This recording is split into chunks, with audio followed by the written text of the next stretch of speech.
fait, il est rentré dans le commissariat, il a dit j'ai tué ma femme, je dois parler à l'inspecteur. Et fait-moi à la fin, le seul moyen que je me suis dit pour m'en échapper de tout ça, c'est de l'éliminer. Il l'a attaché, il lui a mis de l'essence et il l'a flambé. Elle était vivante. Elle était vivante. Et on reçoit un appel pour une défenestration. Je regarde, un petit bébé, 3 mois maximum. C'est comme un poisson que tu as sorti de l'eau. Il vibrait sur le sol. Je prends la tête de ta fille. La petite fille, je la prends. Tu vois que le blanc devient rouge et que l'herbe dégèle parce que le sang est encore chaud. C'est la première et la seule fois que j'ai pleuré. Bonjour et bienvenue sur la chaîne du magazine Détective. Aujourd'hui, on reçoit un visage que vous connaissez peut-être déjà. Omar Sriki, flic à la police fédérale belge. La dernière fois qu'il est venu, il nous avait raconté ses missions les plus dingues, ses mois d'infiltration, sa double vie, ses opérations sous couverture. Si vous ne l'avez pas encore vu, on vous remet le lien de cette vidéo dans la description. Mais cette fois, on change de décor. Pas d'identité secrète, pas de fausse barbe. Aujourd'hui, Omar nous parle du quotidien d'un flic classique. Les planques, les interpellations, les scènes de crime, la peur, la fatigue, bref, la vraie vie d'un policier sur le terrain. Bonjour Omar, je suis ravie de te retrouver. Bonjour, merci pour l'invitation. Je t'en prie. Alors la première fois qu'on s'est vu, tu es revenu dans les coulisses de l'infiltration. Aujourd'hui, tu reviens sur ta carrière en tant que policier. Donc tu reviens sur toutes les affaires sur lesquelles tu as travaillé. Moi, ma première question, c'était de savoir, ça ne t'a pas posé problème d'avoir témoigné à visage découvert la première fois ? Poser problème, non, mais c'est certain qu'il y a plus de gens qui m'ont reconnu, qui m'ont interpellé. D'ailleurs, pas plus tard que ce matin encore. J'étais à la gare du Midi à Bruxelles et il y a un agent de sécurité qui vient et qui me salue. Monsieur, j'ai vu votre vidéo. C'est super ce que vous avez fait. Voilà, on s'est serré la main. Donc j'ai eu quelques personnes comme ça qui ont vu la vidéo et qui m'en ont parlé. Mais sinon, j'ai pas eu de gros problèmes, non, vraiment pas. D'ailleurs, en parlant des commentaires, tu as suscité beaucoup de réactions. Donc, il y a des personnes qui t'ont admiré et d'autres qui n'ont pas trop cru à ton histoire. Qu'est-ce que tu pourrais leur répondre à eux ? Je crois que c'est normal, leur réaction, c'est normal, on ne peut pas leur en vouloir. Hein. C'est atypique, ce genre de boulot. Être un infiltré, c'est... Quand tu racontes une mission d'infiltration, c'est vrai que c'est soit le gars, c'est un mythomane complet, soit c'est vraiment un infiltré, et ce que tu vas entendre, c'est difficile à réaliser, mais pourtant c'est la vérité. Et c'est pour ça d'ailleurs que je le fais à visage découvert. On m'avait dit, et toi-même tu m'avais dit une fois, est-ce que tu veux mettre une cagoule ou un masque ou... Non, je le fais à visage découvert comme ça, parce que j'ai rien à cacher, et que je veux que les gens voient la vérité telle qu'elle. Tu deviens policier et au début, c'est pas trop comme dans les films, tu mets juste des PV, mais au bout d'un an, tu intègres la BAC et ton premier jour sur le terrain, c'est une fusillade. Est-ce que tu peux nous expliquer ce qui s'est passé ? Ouais, donc c'est ça. Après l'école de police, je vais à la direction du trafic, où c'est les PV toute la journée, la circulation. Et d'ailleurs, c'est un travail, la circulation. C'est pas rien. On minimise, on croit que le policier qui fait la circulation, c'est le bas de l'échelle. Pas du tout, hein, rien à voir. Hein. S'il n'y a pas ça, la ville est paralysée. C'est un boulot, c'est un travail, c'est un métier. Et après ça, je rejoins donc ce que vous appelez, vous, la BAC, nous, c'est les brigades mobiles d'intervention. Et une de mes premières interventions, je faisais le 3e homme, j'étais à l'arrière, en stage. Et une de nos premières interventions, c'est une attaque à main armée sur un agent de change qui est du côté de la Bourse, c'est en plein cœur de Bruxelles. Les gars viennent là avec une voiture volée, armés à fond, ils avaient des fusils d'assaut. Il y en a un, je me rappelle, lorsqu'on arrive, on voit une voiture garée, c'était une Mercedes. Le toit ouvrant était ouvert, il était debout sur le siège passager avec son arme. Et voilà, la première voiture qui arrive, il arrose. Et évidemment, nous, on arrive avec les premiers. Et on se prend directement une rafale sur le capot partout. On a juste le temps de sauter, de descendre et de se mettre, de se planquer, quoi. Moi, j'ai même pas sorti mon arme, j'ai pas eu le temps. J'ai même pas eu le temps de sortir mon arme. Parce qu'une arme de guerre, c'est vraiment, ça te laisse aucune chance. Hein. C'est zéro chance. Et pour la petite histoire, ils étaient habillés comme des flics. Donc, ils avaient des gilets pare-balles police, des brassards, cagoules, etc. Puis une fusillade qui éclate entre les collègues et les braqueurs. Il y en a 2 qui sont tués, 2 braqueurs qui sont tués sur place, et il y en a un que j'attrape moi-même, qui avait essayé de s'enfuir et que j'ai poursuivi et que j'ai réussi à rattraper plus loin. Et ça, c'est ma première confrontation avec la violence vraiment lourde du grand banditisme. T'as eu peur à ce moment-là ? Très peur. On n'est pas des Superman, hein. Loin de là. Hein. Et d'ailleurs, moi, je dirais que le flic qui n'a pas peur, il est dangereux. Il faut avoir peur. C'est un garde-fou, la peur. Après, il ne faut pas reculer, c'est évidemment... Mais il faut avoir peur, il faut savoir c'est quoi le danger, il faut savoir qu'il y a de la mort, qu'on peut tuer quelqu'un, parce que ça va dans les 2 sens. J'aurais pu tirer, mais c'est bondé de monde. La Bourse, les gens qui connaissent Bruxelles, c'est rempli. C'était un samedi, c'était plein de monde. D'ailleurs, lorsqu'ils ont tiré, il y a une femme qui était à une centaine de mètres de l'endroit où il y avait la fusillade, du côté de la Grande Place, et elle s'est pris une balle dans le mollet, par ricochet. Donc, non, c'est des interventions très lourdes, il faut faire attention à ce que tu fais. C'était compliqué, la première intervention, j'avoue, c'était très compliqué. Il y a une autre intervention sur laquelle je vais revenir là tout de suite. Tu as grandi à Molenbeek. Et Molenbeek, pour ceux qui ne savent pas, c'est un quartier assez sensible de Bruxelles. Et tu as été amené à arrêter des personnes que tu connaissais.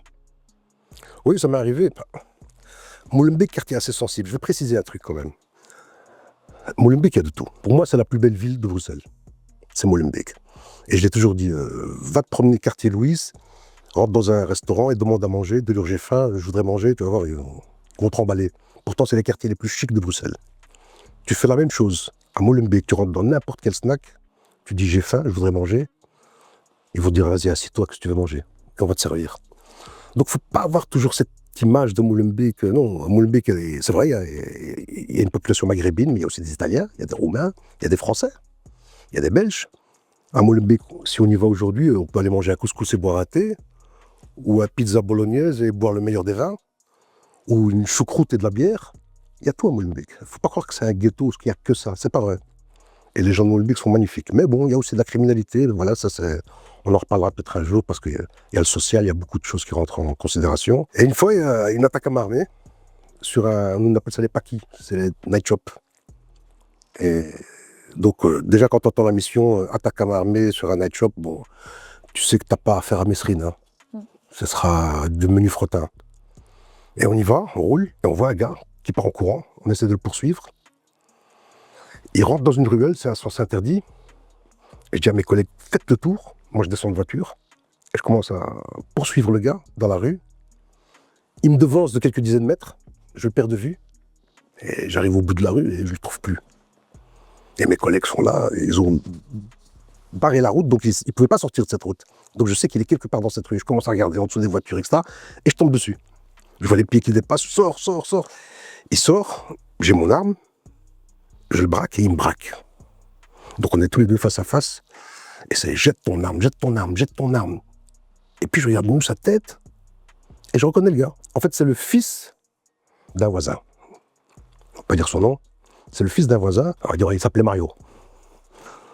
Et je baisse mon arme. Je fais Mario, c'est toi? Il me regarde. T'es qui? Je fais, tu te rappelles pas de moi? Et je remets mon arme.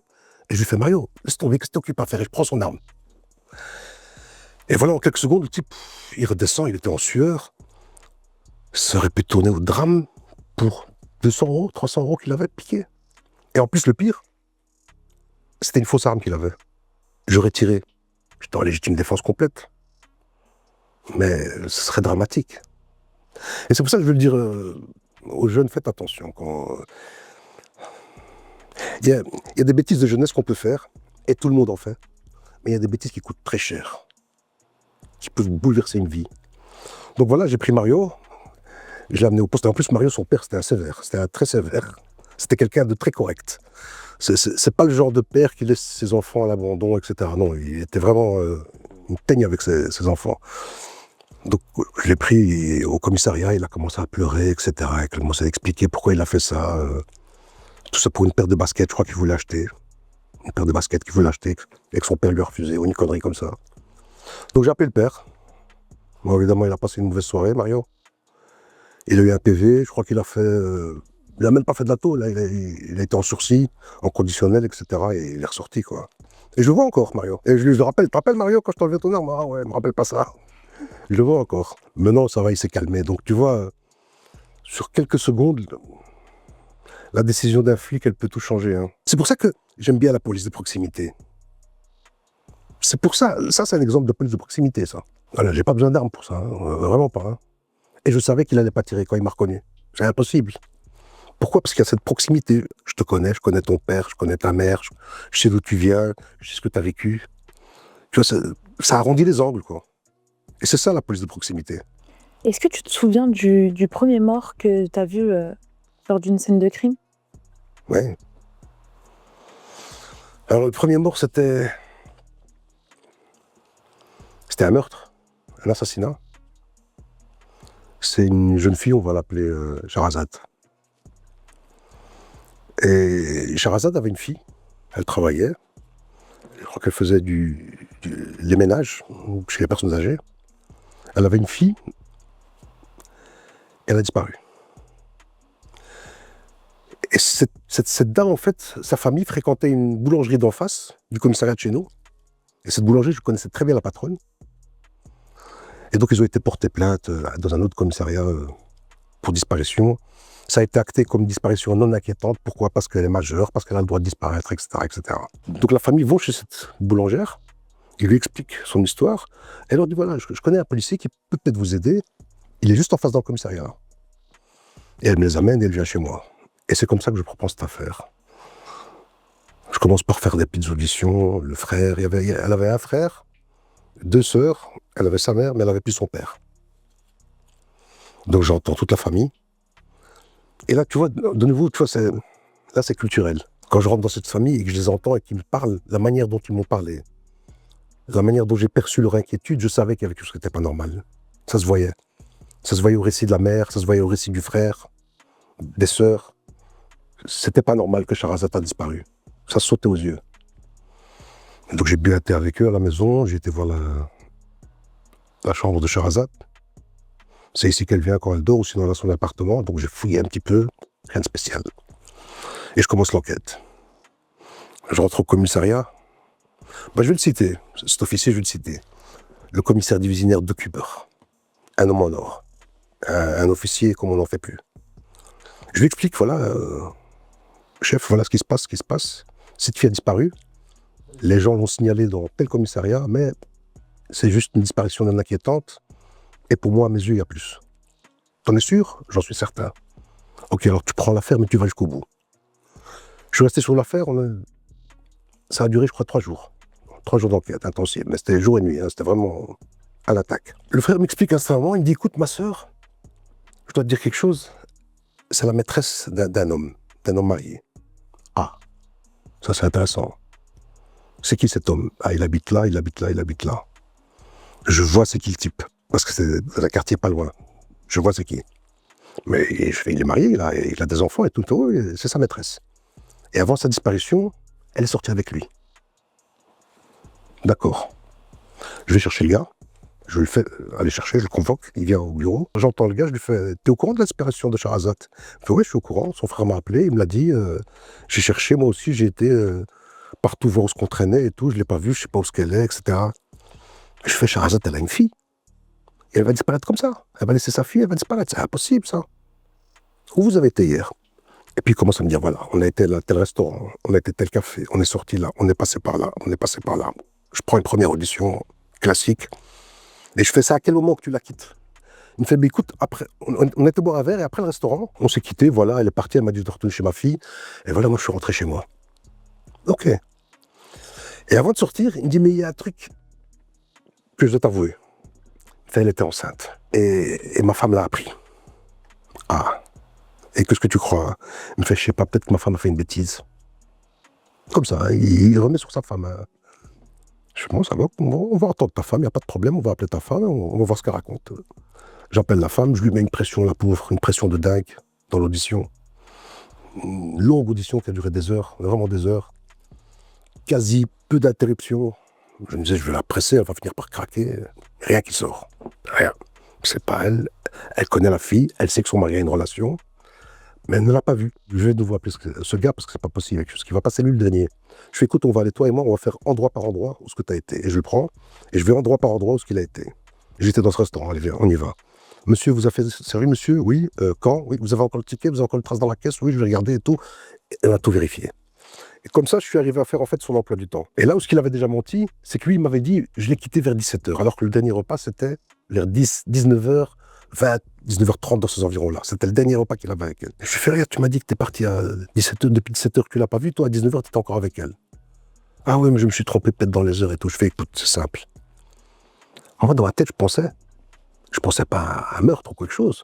Moi, je me suis dit, le type, vu qu'elle est enceinte, il l'a mis de côté ou il l'a envoyé en Hollande pour la faire avorter, parce qu'à l'époque, c'était interdit en Belgique. Je me suis dit, il a fait un truc comme ça. Je fais, si t'as fait une connerie, dis-le moi directement, parce que tôt ou tard, je vais revenir chez toi et je vais finir par savoir ce qui est arrivé. Et je le laisse partir. Je lui fais, on va se revoir demain. Demain, t'es dans mon bureau à 8h. Ouais, ça va, il n'y a pas de problème. Je vais au tribunal. Je fais ce que j'ai à faire au tribunal. Je crois que j'avais des armes à déposer, etc. Et sur le retour, on m'appelle à la radio. On dit, écoute, tu dois rentrer immédiatement à la brigade. Il y a un détenu qui est en aveu, il veut te voir. En fait, il est rentré dans le commissariat. Il a dit, j'ai tué ma femme, ma maîtresse. Je dois parler à l'inspecteur. Où est Ricky? Ils l'ont pris, ils l'ont mis en cellule et m'ont appelé. Donc je le sors de cellule. À ce moment-là, c'est un autre modèle d'audition à ce moment-là. Hein. Il sort, c'est les menottes, il a quelqu'un à côté de lui qui le surveille, on retire son GSM, enfin, total. Et je lui fais, vas-y, raconte-moi. Et il commence à m'expliquer en fait qu'elle était enceinte, que lui, il a déjà des enfants, et qu'elle lui a mis la pression pour qu'il quitte sa femme, et qu'il était hors de question qu'elle avorte, et que s'il n'accepte pas de se mettre avec elle, de toute façon, elle allait demander une pension, elle allait le poursuivre, etc., etc., etc. Et fais-moi, à la fin, le seul moyen que je me suis dit pour m'en échapper de tout ça, c'est de l'éliminer. Et tu as fait comment? J'ai pris un câble électrique, je l'ai caché dans ma voiture, je suis passé la prendre. On a été manger, c'est vrai. On a été boire un verre, c'est vrai. Et puis après, avant de la déposer, on avait l'habitude, de temps en temps, on passait par un champ de maïs, on prenait du maïs, là. Et je lui dis, viens, Sherazade, viens, on va aller chercher du maïs. Elle est partie avec lui, toute innocente qu'elle est, elle pensait aller chercher du maïs. Et donc, elle descend, elle me précède, elle va, je l'ai suivie, et je l'ai étranglée. Où elle est? Elle est toujours dans le champ. Tu sais m'y emmener maintenant? Oui, il n'y a pas de problème, je t'emmène maintenant. Allez, on y va. Prends une voiture, je prends 2 gars avec moi, je demande une voiture de renfort qui nous accompagne, et on va, on cherche, et nous amène jusqu'à l'endroit. Ce qu'il y a, c'est que quand nous faisions toutes ces auditions, la famille allait et revenait. Et quand je sors avec ce gars, je sors avec lui menotté. La famille de la victime. La famille de la victime. Et il y a un des frères qui me voit sortir avec le gars menotté. Et il comprend. Qu'est-ce qu'il fait? Il nous suit. Moi, j'ai pas fait attention. Donc quand j'arrive dans le champ, on trouve la défunte.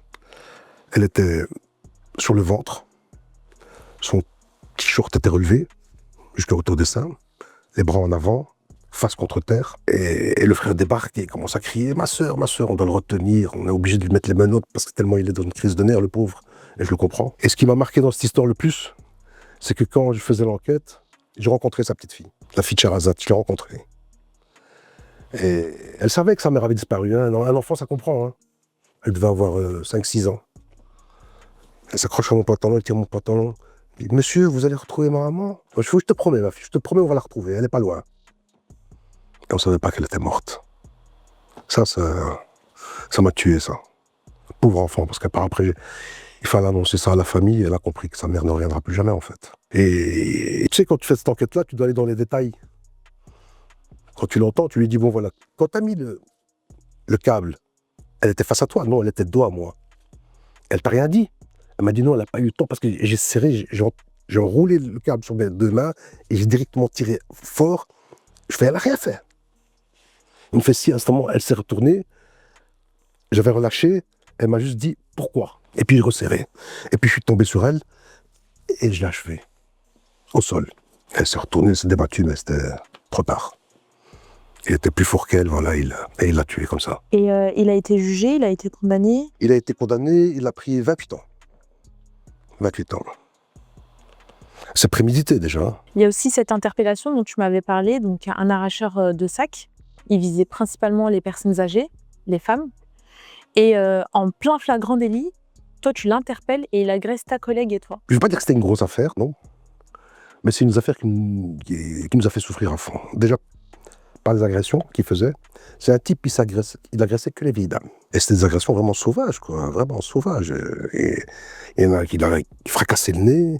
Il y en a, je me rappelle, je crois qu'il y a eu 6 ou 7 agressions en 3 mois de temps. Et donc on savait qu'on avait affaire à une personne qui s'en prenait aux vieilles dames. Il y en a une, je me rappelle, je vais sur place, j'arrive pour encore une agression. J'étais à l'arrêt d'un tram et il avait déjà agressé à cet arrêt-là. Auparavant, il est revenu agresser là. Et j'arrive, je trouve une vieille dame. Ouais, ça te fend le cœur de voir ça. Elle est allongée au sol, elle hurle. Pourquoi? Parce qu'en fait, elle avait la hanche cassée. Et là, c'est très douloureux, une hanche cassée. Hein. Je sais pas si tu as déjà vu quand ils les ramassent, c'est vraiment, ils doivent les serrer avec des ceintures, c'est une catastrophe. Elle a la hanche cassée et tout, on appelle les ambulances, ils viennent, ils s'occupent d'elle. En fin de journée, je vais à l'hôpital la voir. Le médecin m'autorise à la voir pour prendre son audition. Elle allait être opérée le lendemain. Et je l'entends. Et je lui demande, madame, qu'est-ce que vous avez dans votre sac? Un pain, monsieur, j'avais un pain. Il lui a fracassé une hanche pour un pain. Elle n'avait qu'un pain dans son sac. Et quand je dis fracassé, sa hanche, la pauvre, elle était en miettes. Et souvent, les vieilles personnes, quand elles ont des fractures de l'hanche, souvent, elles décèdent par après, hein, souvent. Il y en a beaucoup qui sont décédés par après. Et donc, on se met dessus. Celui-là, il faut qu'on l'ait. Ça, c'est une crapule de chez crapule, ça, on doit l'avoir. Celui-là, c'est un tueur, celui-là. Et on commence les filatures, les surveillances à gauche, à droite, les interrogations. On allait voir toutes les balances que j'avais, je vous ai demandé. Vous n'avez pas entendu d'un gars qui est un petit peu marginal, qui attaque les vieilles dans le coin, et vous n'avez pas capté quelqu'un qui squatte, on cherche partout, on trouve rien. Et un jour, je suis en observation, je surveille, je vois une dame, elle est à un arrêt de bus, et je vois un type qui s'approche. La description, on avait la description, la colle. Il était long, assez maigre, visage brun, mais brun clair, très clair. Et je vois, c'est lui, c'est pas lui. Bon, je descends de voiture, je vais me rapprocher. J'ai toujours des petits ustensiles avec moi. Des ustensiles. Ouais, quand je dois... Allez, je vais te prendre par exemple un sac plastique, je vais mettre dedans un céleri. Ah. Et je vais me promener avec un sac plastique avec un céleri qui dépasse. Tu vois, c'est pour ça que j'ai fait de l'infiltration, je crois. J'ai toujours essayé, avec des petits détails, détourner l'attention des gens pour pas montrer que je suis flic. Et donc, je descends avec un sac, je crois que j'avais un céleri dedans. Et je me mets pas loin, il me voit, mais il fait pas attention, il prête pas attention. Il se rapproche de plus en plus de la bonne femme. Et je le vois, il se rapproche d'elle. À un moment, il tourne autour d'elle, il fait ça, il regarde le sac, et je sais que c'est lui. Évidemment, je ne vais pas attendre qu'il agresse une dame pour l'avoir en flagrant délit, c'est trop dangereux. Et je saute sur lui. Je saute sur lui, on tombe par terre et tout. La dame qui allait se faire agresser commence à crier « Au secours, appelez la police !» Elle pensait que moi, j'agressais cette personne. Ma collègue, évidemment, elle n'est pas loin, elle voit, elle arrive, on arrive à le maîtriser, il y a les renforts qui viennent, on le maîtrise et tout, etc. On le prend. Impeccable. On va à la brigade, on commence l'enquête, l'audition, on le fouille, on trouve sur lui des objets qui est volé. Dans la perquisition, on retrouve des documents appartenant à des vieilles dames. Voilà, et c'est indiscutable. Mon pote, tourne pas autour du pot, vas-y, avoue, raconte-nous tout. Oh, j'ai rien à vous dire, c'est pas moi. Tu m'as sauté dessus, tu m'as agressé. Je t'ai rien fait. Tu veux pas avouer, c'est pas grave, hein, on a les preuves. Tu vas y aller, hein, mon frère. Tu vas y aller, c'est sûr et certain. Hein. On peut pas te laisser en rue, toi. T'es un tueur, toi, tu vas finir par tuer une vieille dame. Donc on contacte le magistrat, le procureur, on lui explique. Voilà, les agressions, oui, ok. Ben, on a quelqu'un, c'est lui. Vous êtes certain? Oui, voilà, on a telle preuve. Ok. Vous le faites monter, comparution demain matin à mon bureau. Magnifique. Donc quand tu as une comparution le lendemain matin au parquet, tu dois emmener le gars chez nous, en cellule, à la centrale, pour qu'il passe la nuit là en fait. Et le lendemain matin, une autre équipe se chargera de l'emmener chez le procureur. On le prend, on roule. C'est moi qui est au volant, ma collègue est assise derrière. Quand on prend un détenu, on ne le met pas derrière le conducteur, on le met à l'opposé. Et c'est ma collègue qui est derrière moi, c'est une mesure de sécurité. Il est menotté, il est à l'arrière et je vais vers le centre-ville, à la division centrale. J'entends du bruit derrière et je regarde, là, je vois qu'il commence à se battre de nouveau. Oh là là. Déjà au commissariat, c'était une catastrophe. Pour le fouiller, ça a été une catastrophe. Pour le menotter, ça a été une catastrophe. Pour tout, c'était une catastrophe. C'était un gars c'était une teigne, ce gars. Il est vraiment le fond mauvais, quoi. Et quand il essayait de frapper, c'est pour faire mal. Et c'est ce qu'il faisait aux vieilles dames. Hein. C'est ce qu'il faisait. Hein. Il les frappait pour leur faire mal. C'était pas juste les voler. C'était leur faire mal. Et il se bat avec ma collègue. Et je me retourne. Au moment où je me retourne, il lève son pied et me donne un coup de pied dans le visage. Il m'explose le nez. En ville, à Bruxelles. Et donc, je m'arrête. Je tiens le frein à main, je descends. J'ouvre la portière. Je le sors. Je lui mets une raclée. Je lui dis franchement. Sa mère, je lui mets une raclée. Et lui, il met la raclée. Mais je lui mets la raclée en ville, devant tout le monde. Les gens, oh, violence policière et tout, ça commence. Oh, évidemment, ils ne savent pas à qui j'ai affaire, ils ne savent pas ce que le type a fait, ils ne savent pas qu'il aurait pu tuer sa propre mère, ils ne savent pas. Donc on s'en prend à nous, on commence à jeter des trucs, on remonte vite dans la voiture et on part. On rentre dans la division centrale et on le fait embarquer. Ce type, il nous a rendus fous. Tu vois, à ce moment-là, quand les passants criaient bavure policière, On se faisait insulter. Hein. voilà. Est-ce que tu t'es senti injustement jugé à ce moment-là? Je me disais à ce moment-là, mais si vous saviez à qui on a affaire ici, je crois que vous-même, vous le tuerez, lui. Si vous savez le nombre de vieilles dames qui l'ont agressé. Et celui-là, il ne faut pas croire qu'il agresse juste. Non, il n'a rien à foutre ni de sa nationalité, ni de... On avait eu une vieille dame, une Marocaine, il l'a agressée dans un bus. Il s'est mis contre elle, c'est la seule qui l'a agressée. En fait, il faisait beaucoup les transports en commun. Soit c'était les arrêts de bus, les arrêts de tram, métro. Il tournait toujours dans ce secteur-là. Une fois, il est monté à côté d'une dame, il a pris un couteau, il s'est assis à côté d'elle, il l'a piqué. Il l'a piqué, hein. Alors, tais-toi, donne. Il lui a vidé son sac. La pauvre, elle est restée immobile là, jusqu'au terminus. Elle n'a même pas osé descendre. Jusqu'à ce que le chauffeur vienne lui dise « Qu'est-ce qui se passe, madame? Vous n'êtes pas descendue ?» Elle était tétanisée. Mais c'est ultra violent. Ah oui, c'est trop violent. Et quand la police est venue, intervenue, l'ambulance et tout, il avait piqué, elle avait un trou. Et même la douleur ne l'a pas fait réagir tellement elle avait peur. Et voilà, c'est le gars qu'on a arrêté. Hein. Et lui, du coup, il a été jugé, il a été condamné. Est-ce que tu te souviens combien il a pris? Oui, là, il avait pris, je crois, 6 ans. Ouais, 6 ans. Mais de toute façon, ce genre de gars, tu le retrouves toujours par après. Tu as aussi vécu des opérations extrêmes, comme cette infiltration dans une prison en Hollande. Oui, tout à fait. Ça, c'était un féminicide aussi. Hein. C'était le meurtre l'assassinat d'une femme qui a été assassinée dans des conditions horribles. Mais vraiment, quand je dis des conditions horribles, c'était atroce. Elle a souffert des heures. Est-ce que tu peux expliquer ce qui lui est arrivé, malheureusement? Il avait attaché cette femme sur un lit, dans un squat. Il l'a attachée, il lui a mis de l'essence et il l'a flambée. Elle était vivante? Elle était vivante. Il l'a brûlée vivante. Brûlée vivante. D'ailleurs, par après, ça s'est su par après avec l'expertise scientifique, etc., qui devait à chaque fois rajouter de l'essence. C'était pas assez. Et l'essence, ça brûle, c'est très volatile, ça part très vite. Et elle le voyait rajouter au-dessus d'elle et il mettait un petit peu là, sur son visage. À ce moment, il a expliqué qu'il a vu son visage fondre, que le visage de la fille a fondu. Et c'est vrai, ça fond, c'est comme la cire. Hein. Avant d'être carbonisé, tu fonds.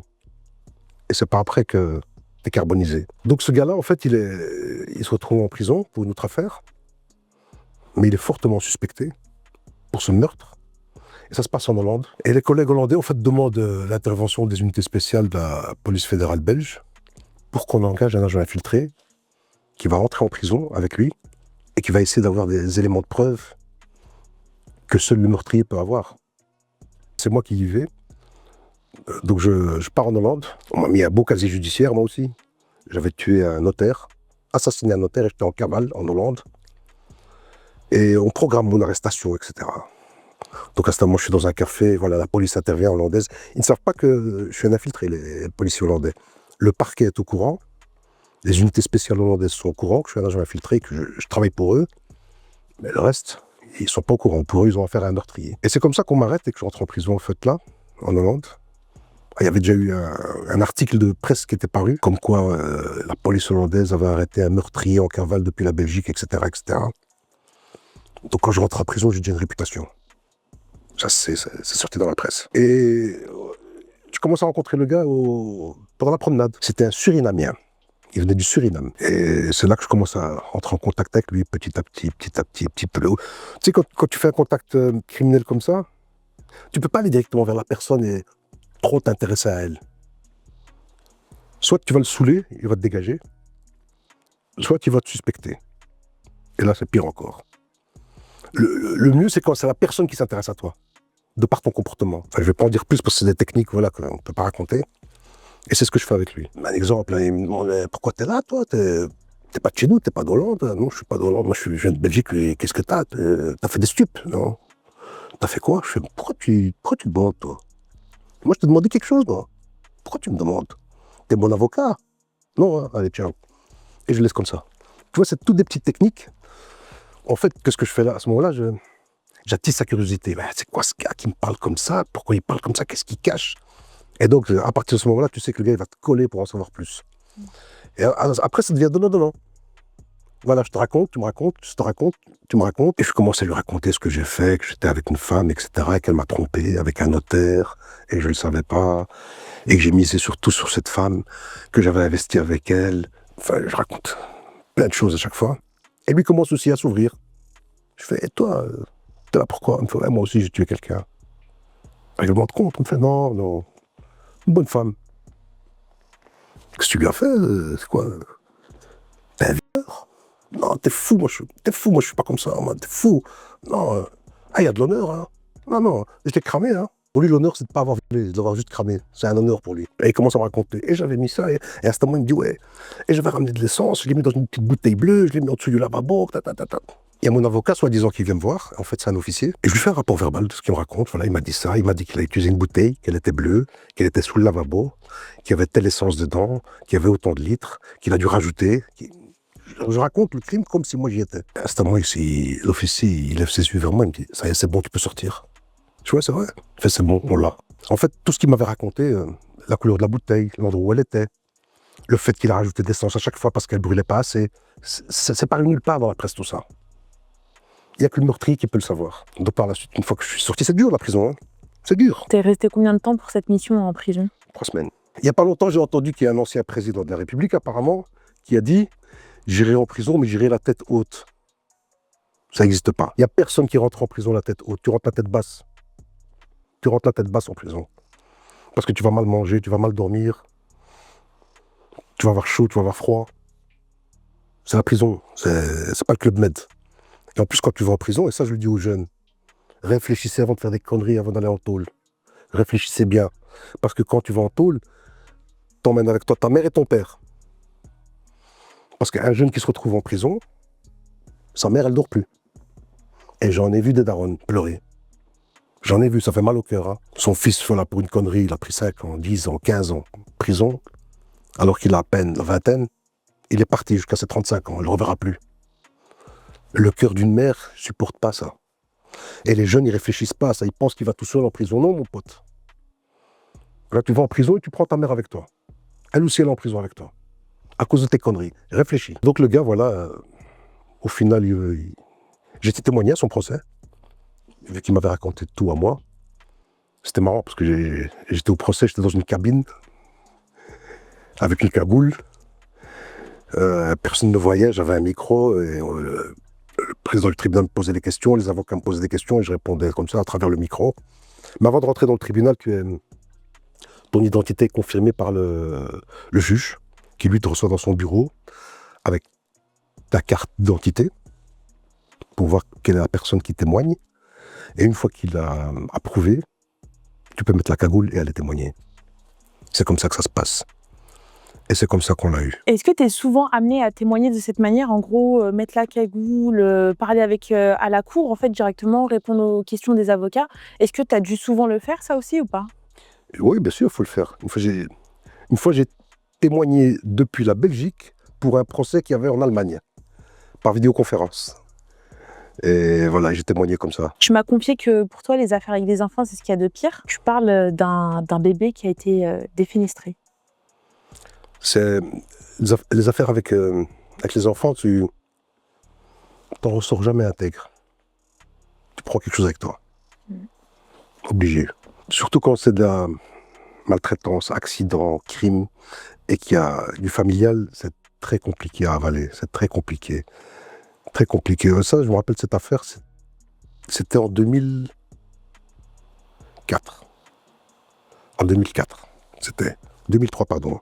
En plein été. On roule avec les fenêtres ouvertes, etc. Il fait bon, c'est presque les vacances, tu vois, c'est cette ambiance-là, on est dans cette ambiance-là. Et on reçoit un appel pour une défenestration. Non, c'est pas plus, défenestration. Quelqu'un est tombé d'une fenêtre. J'arrive sur place. Il y a déjà une cohue. Je pousse les gens.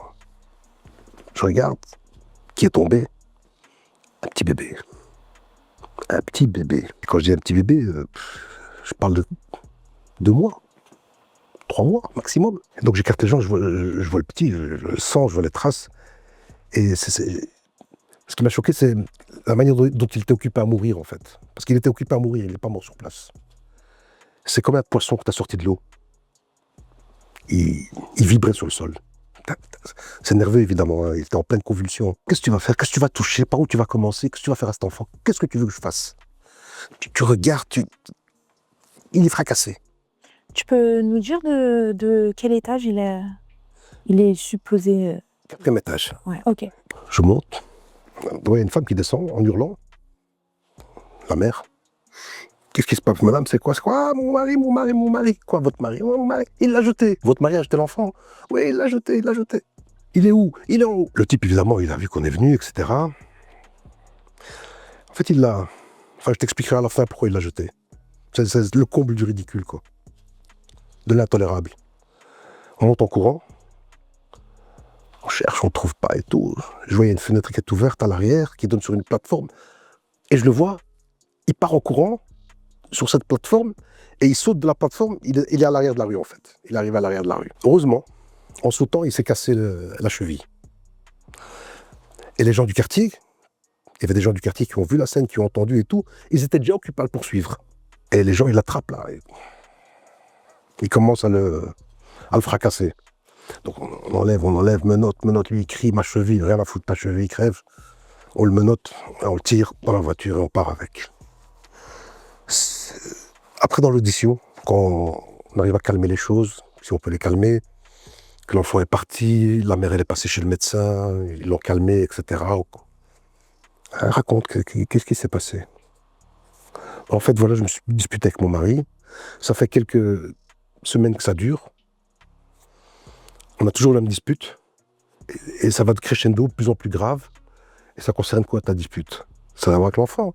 Non, c'est parce qu'il veut rentrer au pays. Et moi je lui ai dit non, je ne veux pas rentrer au pays. Moi je veux rester en Belgique, je veux que mon enfant grandisse en Belgique, qu'il fasse ses études en Belgique, les soins, etc. Je fais, et quoi? Il m'a dit ça y est, si c'est l'enfant qui te retient ici, voilà, il n'y a plus d'enfant. Et il l'a jeté. Puis après on auditionne le gars, il confirme. De toute façon, ça va faire autre chose.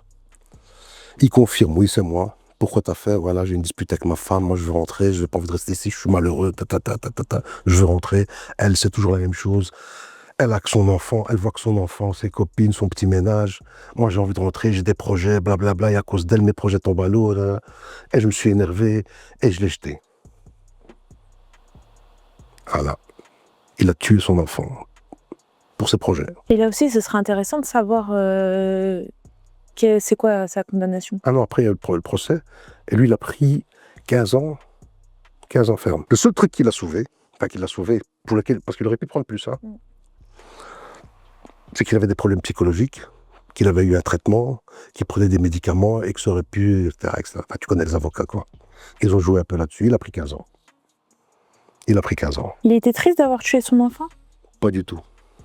Il n'exprimait aucun remords? Non, tu sais quoi, en fait, le seul truc de quoi il se préoccupait, c'est qu'on vient va prendre. Pour le petit, je vais te dire une phrase qu'il m'a redit, c'est que c'était son destin. Moi, je suis juste la main qui a fait ça. Mais c'était son destin. Ah, donc même la responsabilité de ce crime, il la rejette? Non, pour lui, sa femme est autant fautive que lui. Hein. Elle l'a poussé à bout. Elle m'a poussé à bout. Moi, je voyais plus clair. Elle sait que je suis nerveux, je prends des médicaments. Et pourquoi elle m'a fait ça? Il y a des gens qui sont irrécupérables. Il y a des gens où la réponse judiciaire est bien parce que voilà, ça fait un déclic dans leur tête et ça leur permet de faire un cheminement et d'évoluer dans leur vie. Et il y en a d'autres qui sont irrécupérables. Même une réponse judiciaire, même avec une peine, tu lui mets 15 ans, 20 ans, 25 ans, il va ressortir, ça sera la même crapule. Tu parles aussi d'un accident de la route qui t'a très choqué. Oui. C'était une petite fille de 6 ans. C'est ça. Tu peux nous raconter? Tu as deux trucs. Tu as soit l'accident, soit une collision. C'est complètement différent. Un accident, ça veut dire qu'il y a des blessés. Collision, ça veut dire que c'est juste d'un tôle froissé. Et on nous appelle pour un accident de la route. Donc on sait qu'il y a des victimes potentielles. On y va. C'était la nuit, c'était en hiver.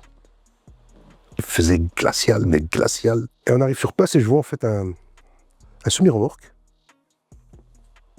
qui est en ciseaux, on appelle ça, il est en position de ciseaux, ça veut dire que la cabine est presque contre la remorque. légèrement sur un talus. Le chauffeur, quand on arrive, il est assis, il tient sa tête entre les mains, et il est juste comme ça, il tient sa tête entre les mains. Qu'est-ce qu'il y a? Il est tout seul, celui-là, qu'est-ce qui s'est passé? Je m'approche, et au fur et à mesure que je m'approche du camion, j'entends crier une femme. Moi, je me suis dit, il a écrasé peut-être quelqu'un, mais elle est sous. Je commence à rentrer sous le camion, et je vois qu'il y a en fait une petite voiture, à l'époque, c'était Peugeot 205. Elle est écrasée. Et en fait, elle est entre la cabine et la remorque. Vraiment en dessous de l'essieu, il y a une partie elle est encastrée dans le camion. Elle est encastrée. De loin, tu vois que le camion. C'est quand tu t'approches et tu te mets en dessous que tu vois qu'il y a une voiture ratatinée. À bord, il y a un homme. Il a l'air blessé grièvement, mais il respire. Il est inconscient. Et il y a une femme à côté de lui qui est blessée, qui est consciente, qui n'est pas inconsciente, et qui crie, qui hurle. Vraiment. C'était strident, vraiment. Je n'oublierai jamais ces cris. J'essaie de la calmer, madame, calmez-vous. Elle me dit, ma fille. Je dis, où votre fille?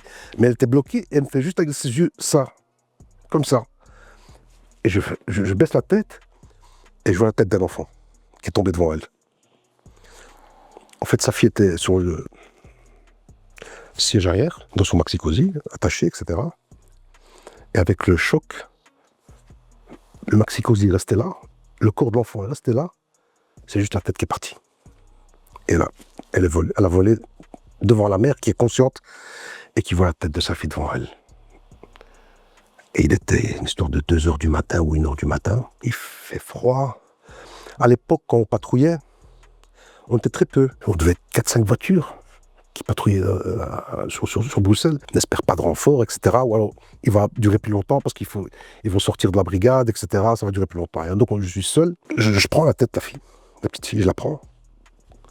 Elle était blonde. Il faut voir les cheveux d'un enfant remplis de sang. Et j'oublierai jamais. Ils sont collés, plein de sang. Et je prends.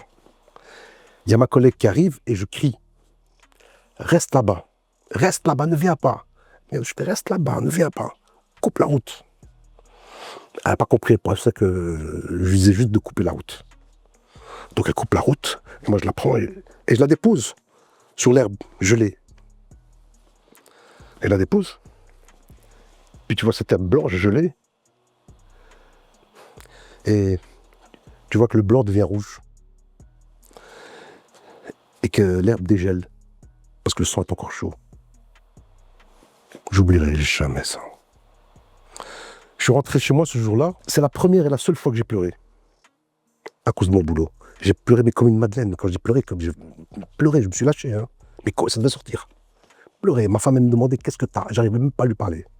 Elle dit, mais qu'est-ce que t'as, Mel? Qu'est-ce que t'as? En fait, t'as tué quelqu'un? Qu'est-ce que t'as fait?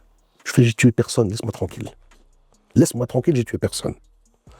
C'est que, tu vois, le lendemain, j'ai commencé à lui expliquer, etc. Voilà. Mais bon, à l'époque, on n'avait pas de... Il n'y avait pas comme aujourd'hui des soutiens psychologiques, etc., comme il y a aujourd'hui et tout. C'est autre chose. Moi, je me rappelle une fois, je suis intervenu sur un incendie. Le père est mort et les 2 enfants. Quand on arrive, il y a les flammes, etc. Je rentre, j'étais avec un collègue, un super flic, les anciens flics belges que j'adore, Raymond Goossens. À mon avis, il n'est plus de ce monde. S'il l'est encore, tant mieux. S'il n'est pas à son âme, Raymond. Et on rentre, on essaie de défoncer cette porte, on n'arrive pas. On voyait à peine, on sort. Et les pompiers arrivent, ils défoncent, etc. Ils rentrent. Et il y a des corps, il faut monter. Et je monte, moi et mon collègue Raymond, pour faire la constatation, quoi. Et il y avait un lit d'enfant, les petits lits d'enfants, là, barreau, baby. Il restait plus que le métal. Tout le reste avait fondu. Et il y avait les restes d'un enfant dedans, d'un bébé. Avec la chaleur, ils explosent. Ils explosent, hein. Ça explose. Le ventre, tout explose. Il était là, mort, carbonisé quasi. Continue à fouiller la pièce. Les lampes torches, encore un peu de fumée, c'est âcre. Nous, on était dégueulasses parce qu'on avait déjà essayé de rentrer dans... On était dégueulasses. Et puis je trouve dans le coin, comme ça, dans le coin, un petit garçon, il est dans le coin, il est recroquevillé sur lui-même, comme ça. On tourne, il est sec, il est figé avec la chaleur. On dépose. Et lui, il a la langue qui pend. Mon Dieu, que c'est long la langue quand t'es mort comme ça. C'est incroyable. Et en fait, après, le médecin légiste m'explique, il me dit oui, ça c'est mort par asphyxie. C'est parce qu'il est mort asphyxié que sa langue d'un côté, je préfère qu'il soit mort asphyxié, étourdi, que brûlé vivant. Et le père, lui, il était dans son lit, mort, carbonisé, mais il est mort avant, parce qu'ils ont retrouvé de la fumée dans les poumons et tout. Et dans l'enquête, en fait, ce qui était arrivé, c'était quoi? C'était un enfant qui jouait des allumettes, avec des bougies. Comment on l'a su? Parce que la voisine d'en bas a raconté par après que quelques semaines avant, le petit avait joué avec les allumettes et des bougies dans la cage d'escalier, et qui s'est fait gronder, etc., etc., etc., et qu'on a dû faire attention, etc. Voilà. Et 2 semaines après, il y avait le feu. Il y avait le feu. On ne peut jamais s'habituer à ça. Impossible. Impossible. Cette odeur, elle est restée dans mon nez, hein, de viande. Elle est restée dans mon nez pendant des jours. Hein. J'ai senti l'odeur des enfants brûlés. J'ai senti l'odeur. Hein. Tu dis souvent que tu as vu des choses dégueulasses. Tu penses à quoi exactement? Meurtre, suicide, assassinat, accident de travail. Une fois, j'ai eu un accident de travail, c'était horrible. Il est tombé entre la péniche et le quai. Et avec le mouvement de l'eau, le bateau l'a écrasé contre le quai. Zéro chance. J'ai eu des trucs, un collègue. J'ai eu un collègue. Je reçois un appel du commissariat, de la brigade. Il me dit, écoute, il y a un tel, un collègue à nous, on va l'appeler Henri. Il y a Henri qui a téléphoné depuis chez lui. On n'a pas bien compris. Il dit qu'il se sent pas bien, qu'il en a marre, qu'il est dégoûté, qu'il a le stress. Va un peu voir sur place ce qui se passe. Parce qu'il habitait sur notre zone. Ok, je vais aller voir. On me donne l'adresse, et je roule, je vais voir. Je vais, mais je vais à mon aise, quoi. Il n'y a pas d'urgence. Un collègue, peut-être qu'il a bu, peut-être que... On va aller voir ce qui se passe. Et on roule à son aise, on y va. Au bout de 5 minutes, là, c'est le dispatching qui nous appelle. Je me rappelle, j'étais avec la voiture, la 612. Ceux qui vont entendre, ils vont la reconnaître. Je crois qu'elle existe encore, la 612. Et il me dit, va voir, dans tel quartier, c'était le quartier de Want. Les gens appellent pour des coups de feu. Ils ont entendu 2 coups de feu dans un immeuble. Quand on arrive sur place, les voisins nous ont ouvert. On défonce la porte de l'appartement. Parce qu'il ne répond pas. Vous avez entendu? Oui, ça vient de là, monsieur. C'est de cet étage que viennent les coups de feu. C'est bien ici. Combien? 2 coups de feu. 2 coups de feu, soit il y a 2 personnes qui sont mortes, soit il y a 2 personnes qui ont tiré. Il n'y a pas de 10 000 trucs. Donc fais attention, on sort nos armes, nous aussi. C'est un collègue, d'accord, ok, c'est un collègue, mais on ne sait pas ce qui se passe derrière. Peut-être qu'il est pris en otage par quelqu'un qui a fait exprès ça pour que la police vienne et on ne sait pas. On défonce la porte. Et à peine on défonce la porte, on rentre, on avait des béliers avec. Je le vois lui dans le couloir, allongé. Il était encore en uniforme. À l'époque, on avait des chemises bleues. Elle était remplie de sang. Et lui, il s'est tiré une balle dans la bouche. Continue, on regarde.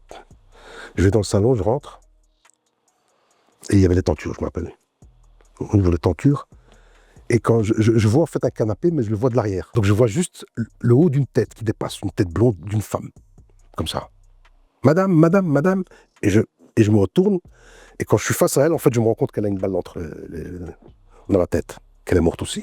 Et en fait, c'était sa copine qu'elle allait le quitter. Problème de cœur, problème d'argent, etc. Il a pris la plus mauvaise des solutions.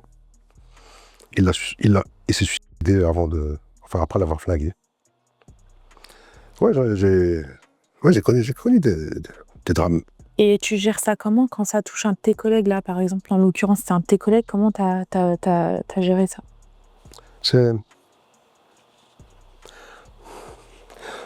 T'essaies d'en tirer quelque chose de bien dans le négatif. Tu vois, je vais te donner un exemple. Tu vois, par exemple, quand j'ai eu cette histoire, je me rappelle une fois, on avait un collègue qui rentrait chez lui, une petite anecdote. On a un petit peu rigolé aussi de temps en temps. Il part chez lui, là, on avait fait la nuit. Il rentre chez lui. Eux, ils avaient fait la nuit, nous, on faisait le matin. Et c'est à 7h qu'on se remplace. À 7h du matin. Mais on vient toujours un peu plus tôt. On vient vers 6h15. Parce qu'on sait que les gars, ils ont terminé leur nuit à 7h. Si à 6h30, il prend une mission encore, il est peut-être parti jusqu'à 9h, 10h du matin, il va faire des heures sup. On va les remplacer plus tôt. C'est un arrangement entre nous. Même si ta fin de service est à 7h du matin, les gars vont venir te remplacer à 6h30 au moins. Et donc on arrive à 6h30, il était là, on le remplace et tout, ouais, ça va, ça a été la nuit, ouais, tranquille, c'est bon, allez, bonne descente de garde, salut, ciao, ciao. On prend le service. On n'est pas encore sorti. On prépare la voiture, nos armes, etc. On n'est pas encore sorti. On le voit revenir. Blanc. Type blanc. Appelle Laurent. Laurent, qu'est-ce qui se passe? T'as oublié quelque chose? Non. Eh, ça va, Laurent? Qu'est-ce qui se passe? T'es mal, t'es pas bien? Ah non, non. Il est rentré chez lui, en fait. Il a trouvé sa femme avec un autre. Ah. C'est vrai qu'il était rentré un peu plus tôt. On était venu vers 6h15 le remplacer. Et comme il habitait pas très très loin, il était là bien avant 7h du matin. Et le type n'a pas eu le temps de partir, quoi. Et il est revenu. Mais tu vois, automatiquement, directement, moi, ce qui m'est venu à l'esprit, c'est cette intervention avant. Où est-ce que j'ai vu un collègue qui s'est suicidé et qui a buté sa femme. Donc j'ai chez l'officier, je fais, écoute, viens, sors, je sors, qu'est-ce qui se passe, viens. Je fais, regarde, il y a ça. Ah, oh là là, le pauvre. Retire-lui son arme, tout de suite. Oui, ah oui, c'est vrai, t'as raison. On lui a retiré son arme, etc. On a posé, on a... En fait, elle t'a servi de leçon. Ouais, ça te sert de leçon, tu t'essaies d'anticiper. Mais tu sais pas anticiper quelqu'un qui se suicide, hein. C'est difficile, hein. C'est très compliqué. Des suicides, il y en a des histoires de... La mort est permanente, hein, dans ce métier-là. La mort est... J'ai reçu un appel. On va peut-être terminer par celle-là.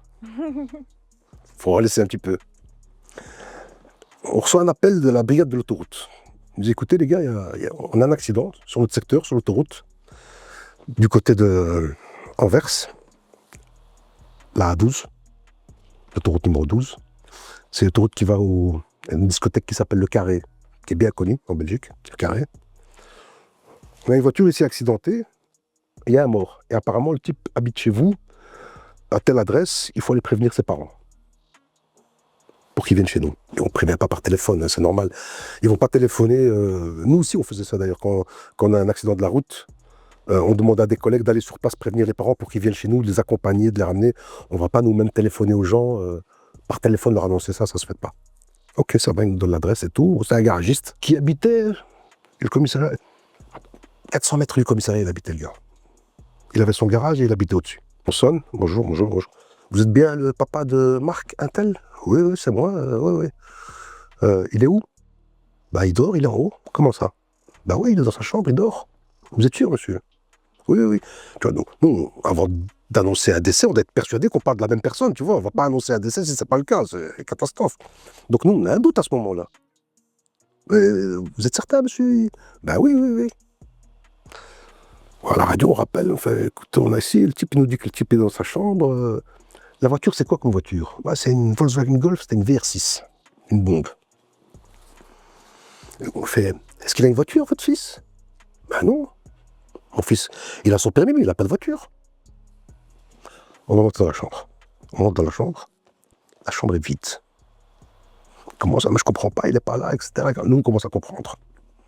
On dit, voilà, celui-là, il a fait le mur, il est sorti en cachette, etc. Mais monsieur, vous n'avez pas une Golf VR6? Oui, j'en ai une dans le garage, en bas. On peut descendre la voir, monsieur? On descend. Il ouvre le garage. Hein, la Golf n'est pas là. En fait, le quête, il a fait le mur. Il a piqué les clés à son père, qui est garagiste. Et il est sorti en boîte avec cette pote. Et sur le retour, il s'est tué. Et le type n'est même pas au courant. Il dormait. Tu vois, c'est... Comment le père, il a réagi quand il a appris la vérité? Lui, ce que je me rappelle de lui, le plus, c'était, est-ce que vous êtes sûr? Nous, on était certains, voilà. Ça peut pas être son ami. Ça peut pas être son copain. Il cherche à téléphoner à des copains. Est-ce qu'il n'est pas chez toi? Est-ce qu'il n'est pas... Le déni du truc, après, il a l'acceptation avec tous les pleurs, les cris, etc. Et puis après, petit à petit, le deuil commence. Mais c'est hard. Il y a des affaires qui te marquent encore aujourd'hui? Oui, il y a des affaires qui te marquent plus que d'autres, hein, c'est normal. Encore une fois, j'avais eu une affaire de maltraitance. C'était une petite fille qui était maltraitée par son frère. En fait, son grand frère, elle devait avoir 8 ans, 9 ans. Et son grand frère, qui avait la vingtaine, c'était vraiment le caïd de la maison. Le caïd de la maison. Il n'avait pas de père. Son père est parti. Il avait divorcé. Et il vivait avec sa mère et sa sœur. Et c'était devenu un caïd à la maison. Personne ne nous a lu, pas même pas sa mère, personne. Il l'a massacrée. Pour un oui ou un non, il l'a massacrée, la petite. Mais comme massacrée de massacre. Il lui a tout fait, il l'a brûlée, il l'a ligotée, il l'a attachée, il l'a mise dans une cave. Une fois, c'est elle qui raconte, hein, il l'a mise dans une cave pendant 2 jours, nuit et jour, 48 heures, à la cave. Et je fais, tu dormais où? Je dormais pas, j'étais assise par terre. Où? Sur le béton. C'est pas après. Mais la première fois que j'ai cette affaire, on intervient et je dis franchement, peut-être que c'est nous qui avons mal travaillé. Mais au début, on n'a pas tellement d'éléments de preuve, on a quasi rien. On n'a quasi rien. C'est juste les voisinages qui disent que. Et j'interviens, je vais chez eux pour faire l'enquête. Et j'ai ce collègue dont je te parlais au début. Et lui aussi, il sent le truc. Ça va pas. Qu'est-ce que tu veux qu'on fasse? Écoute, on va appeler l'officier qui vient sur place. Ok, on appelle l'officier. On appelle l'officier, on dit on a besoin d'un officier sur place, il y a un enfant, etc. Peut-être qu'il est en danger, etc. L'officier, est-ce qu'il n'avait pas envie de travailler ou est-ce que ça lui a pas paru assez important? Ben dis non, il n'y a rien, il n'y a pas d'urgence, on va confier le dossier à la famille jeunesse qui poursuivra l'enquête sociale, etc. pour voir si les conditions de vie de l'enfant, etc. Mais il n'y a rien d'urgent pour cette nuit. Mon collègue, lui, il a pété un câble et il a traité l'officier de tous les noms. Il s'est pris des rapports, il s'est fait massacrer, le collègue. Je l'ai calmé, etc. Il a vraiment été loin, hein. Il a vraiment été loin avec l'officier. Hein. Parce qu'il voulait pas partir de là. Il disait non, moi, on part avec l'enfant, on ne le laisse pas. Après, on verra si c'est vrai ou pas, mais on part avec l'enfant. Non, pas question, et je vous ordonne, etc. Voilà, on part. Cette nuit-là, elle s'est fait massacrer, elle était au coma. Le lendemain, quand on est venu, alors, ouais, vous n'êtes pas au courant, ouais. Ben, après votre intervention, il y a une ambulance qui est venue. Elle est gravement blessée, il l'a frappée à la tête, etc. Elle est dans le coma profond, bazar et tout. Elle s'est réveillée handicapée, la petite. Handicapée.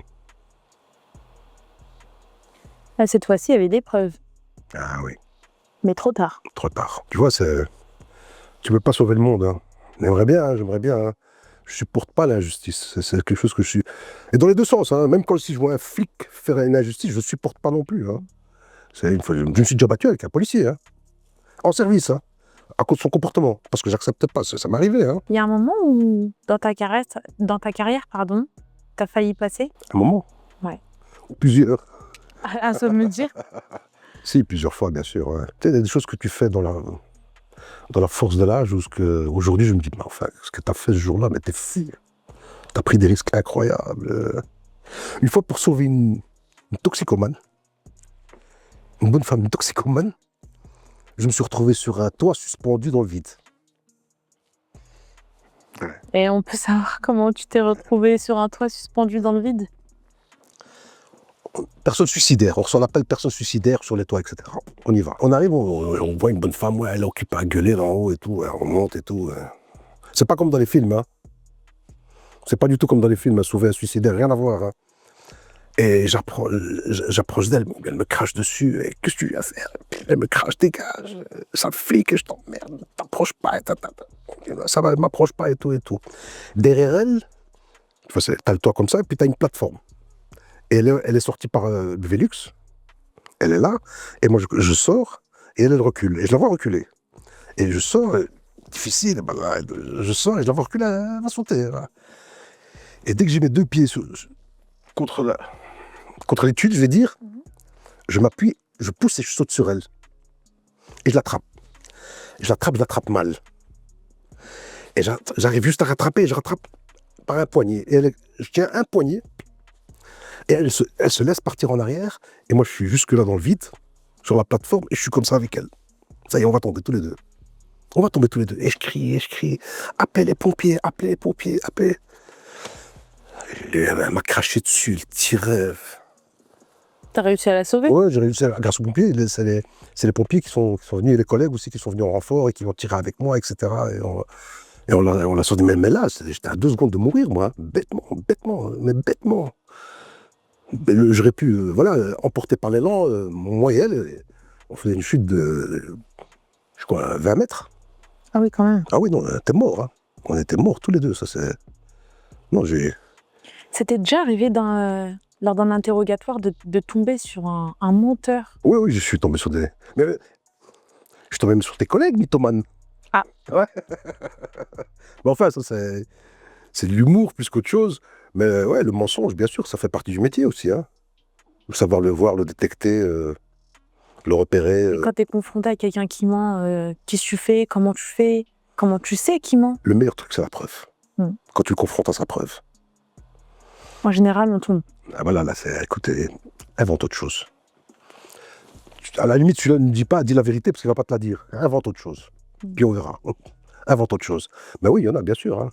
Et il y en a qui restent focalisés dessus. Mais écoute, ton GSM a borné à tel endroit, t'étais là. Non, c'est pas moi. T'as volé ton GSM? Non, personne ne l'a volé. Tu l'as prêté à quelqu'un? Non. Tu l'as laissé dans une voiture? Non. Il est toujours sur mon GSM. Ben alors c'est toi, t'étais là. Non, c'est pas moi.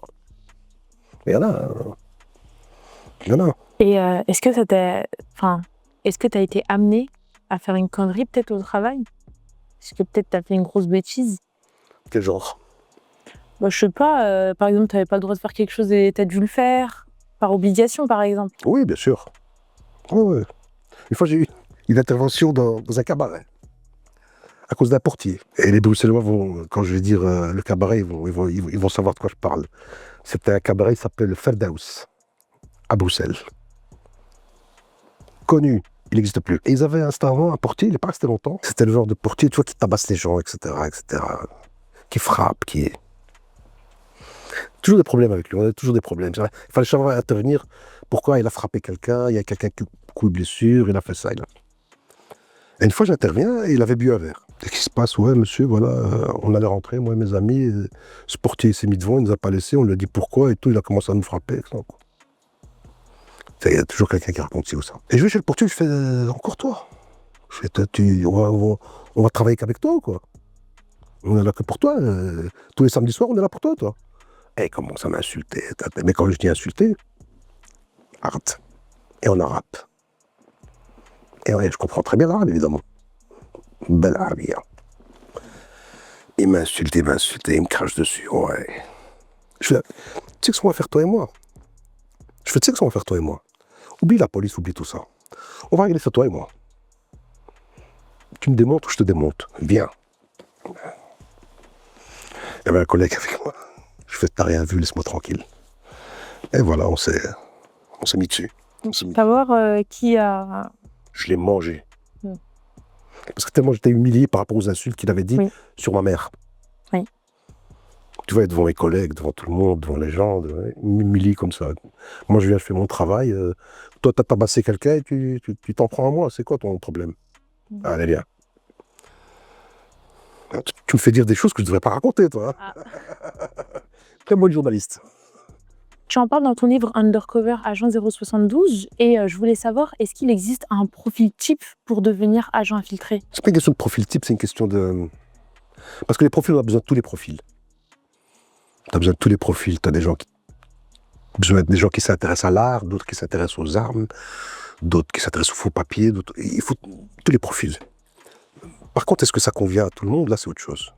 Là, c'est autre chose. Parce que tu dois être d'abord un bon père de famille. Parce que prendre un gars célibataire qui n'a aucune attache, c'est un peu risqué quand même. Hein. Tu vas fréquenter le milieu, hein, tu vas marcher avec des truands, tu vas claquer de l'argent, tu vas avoir des grosses voitures, tu vas aller dans les hôtels, tu vas voyager. Tu prends un jeune célibataire là-dedans, c'est risqué quand même, tu prends un risque. Parce que la tentation est là, c'est humain, hein, c'est pas... Donc si tu prends un bon père de famille qui est déjà marié, qui a des enfants, il a une situation stable, tu vois, il a toujours ce point de chute qui est sa famille, vers laquelle il doit revenir. Ça, c'est le premier truc. Il faut être très calme. Très calme. Très, très, très calme. Parce que des fois, tu es confronté à des situations où, si tu perds le contrôle, voilà, tu ne vas pas gérer le truc. Tu vas pas gérer. Un bête exemple. Mendier. Voilà, tu dois aller dans un tel endroit et faire le mendiant. Et... La mendicité, c'est extrêmement agressif. Hein. C'est pas rien de mendier. Hein. Il n'y a pas plus agressif qu'un mendiant. Hein. Surtout si la place où tu vas, c'est la sienne, et que là, il se ramène du fric. Il va pas te laisser faire. Tu vois, as besoin de quelqu'un de calme, qui va discuter. Quand tu vas négocier, par exemple, le prix, tu vas acheter de la coke. Le type, il va d'abord essayer de t'avoir, hein. C'est sûr, c'est le milieu. Il va essayer de t'avoir, il va essayer de t'arnaquer. Soit il va te vendre un produit qui n'est pas bon, soit il va te le vendre avec un prix qui n'est pas bon, soit... Et c'est à toi de te défendre et de commencer à discuter, parlementer.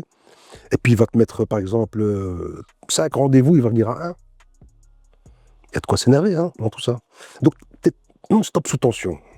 Donc, tu dois être calme, zen, vraiment posé. Et puis, tu as les situations aussi de danger. Si tu perds ton calme, là, tu te mets en danger toi-même. Je ne sais pas si je l'avais rencontré, moi, je me suis fait braquer. J'étais tasé, coup de taser. Je me suis retrouvé dans des bagarres où je me battais et j'étais calme. C'est incroyable, alors que je devrais être énervé. Ah là là là là là. Non, j'étais calme, je jouais le jeu, c'est tout, pas plus, hein. Pas plus. Donc il faut un bon père de famille, calme, et de la tchatch. Ah, ça doit être un tchatcheur, hein. Ça doit pas être quelqu'un de renfermé, sinon, quelle utilité. Ça doit être quelqu'un qui sait parler, qui doit pas être flic, dans l'apparence. D'ailleurs, c'est ce qu'on mettait dans l'annonce. On cherche des policiers qui ont un comportement non policier. Voilà, ça c'est pour être infiltré. Si tu viens et que tu as la coupe carrée du GI, la bombers, que tous les 5 minutes tu mets ta main là parce que tu es habitué à avoir une arme, ça va pas le faire, mon ami. Retourne en brigade, c'est mieux pour toi. Et avec tout ce que tu as vécu, est-ce que tu recommanderais encore ce métier? Je recommanderai à personne. C'est pas un métier qu'on peut recommander à quelqu'un. C'est tellement particulier, c'est tellement prenant, c'est tellement hard. Que c'est pas quelque chose que je peux dire, écoute, vas-y, c'est bien, tu vas aimer. Non. Si quelqu'un aime de par lui-même et qu'il veut le faire, on peut le conseiller, on peut l'aider, etc. Mais ça doit être sa démarche à lui, personnelle, pas sur une recommandation. Pas sur une recommandation, parce que c'est plus qu'un métier. Infiltrer, c'est plus qu'un métier. C'est une vie. C'est une vie, hein. C'est une vie que tu changes. C'est ta vie, la vie de ta famille qui change. La vie de ta femme, tes enfants. Quand tu es infiltré, tu sais, quand je rentrais chez moi, ma femme, premier truc, ça va? Tout va bien? Ça s'est bien passé aujourd'hui? C'est le premier truc qu'elle me disait. Tout va bien, t'inquiète pas, rassure-toi, tout va bien. Et voilà, et après, tu reprenais ta vie normale. Donc tu vois, c'est pas quelque chose que tu peux recommander. Je ne vais pas te recommander de faire ça alors que c'est... Si tu aimes, vas-y, fais-le. Ça oui, mais je peux pas te le recommander. Merci Omar pour ton témoignage, Je t'en prie. ta franchise, ton courage. C'est un gros mot, hein. Mais courage, tu sais, mais on dit pas bon, courage, mais... Faut être courageux pour ce que tu as fait quand même. Oui, mais attends, mais le maçon qui marche sur une poutre de 30 cm à je sais pas combien d'étages. Ah non, lui aussi il est courageux. Et l'infirmière qui tient tout un couloir avec 30 patients la nuit. Pendant des années. Elle aussi, elle est courageuse. Ben voilà. Mais il y a plein de métiers courageux. Bien sûr. Et t'en fais partie aussi. Ouais, on en fait partie, mais on n'est pas au-dessus, pas au-dessous. On est comme les autres. Et voilà, quoi. Merci à toi, en tout cas. Je t'en prie. On remet évidemment le lien vers ton livre, Merci. Undercover, Agent 072, comment j'ai infiltré le crime organisé, en description. Et comme toujours, abonnez-vous, activez la cloche et dites-nous en commentaire quelle histoire vous a le plus marqué. À très vite.